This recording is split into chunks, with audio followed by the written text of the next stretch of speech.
Hi అండి. ఇది నా పార్ట్ 2. మీకు తెలిసిందే కదా, ఎన్సీసీ కోసం నేను చిన్న చిన్న సామాన్లు తీసుకోవడానికి వెళ్తున్నానండి బయటికి. సో మా అమ్మ నన్ను బయటికి తీసుకెళ్ళింది, గాజుల స్టోర్కి తీసుకెళ్తుందండి. ఎందుకంటే నాకు కొంచెం చిన్న చిన్న యూపిన్స్, ఇంకోటి క్లిప్స్ అవన్నీ కావాలండి.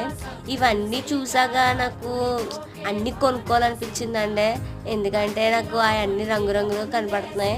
సో ఇంకా మనకి 3 సంవత్సరాల వరకు అలాంటివి ఏం పెట్టుకోము, ఎందుకు వచ్చిందా అనుకొని ఏం తీసుకోకుండా నాకు అవసరం ఉన్నాయి 2-3 తీసుకొని ఇంకా పక్కకు జరిపానండి. అంటే ఎంతో బాగున్నాయండి, అన్నీ చూడంగా తీసేసుకోవాలనిపించింది. కానీ మా అమ్మ అన్నీ తీసుకోమన్నదే, కానీ నాకు అంత అవసరం లేదు. సో నాకు ఇప్పుడు క్యాంప్కి ఒక చిన్న అద్దం అవసరం అండి. అంటే అక్కడ అద్దాలు ఉండవు కదండి, అందుకు మా అమ్మ నేను ఎక్కడైనా కొట్టేస్తానా అని చిన్న అద్దం తీసుకుంది నా కోసం. ఇంకా అలా దొరికిన అవకాశం నాకు అక్కడ చెప్పులు కనిపించి అలా చూపెట్టి